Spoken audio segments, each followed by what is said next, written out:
very best of the world's best have discovered a way to develop Africa. Way Omega. Now, Africa's heads of state are at a summit to approve it as their common development strategy. If they do, it promises Africa will start developing immediately. Unknown to the summit are several aggrieved conspirators who are plotting to defeat Way Omega and replace it with a rival strategy, Path Alpha. Their path, they say, is the only way to develop Africa. Should the summit still approve Way Omega, or should it turn around and approve Path Alpha instead? Introducing Fathers of Nations set book. Look out for the following unique features. The cover has two flaps, a front flap and a back flap. The author's bio is printed on the back flap.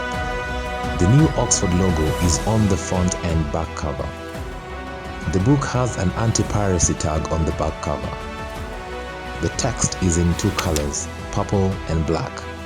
The book is available in all leading bookshops at 440 Kenya shillings, 16% VAT exclusive. Stop unauthorized reproduction and distribution of this book.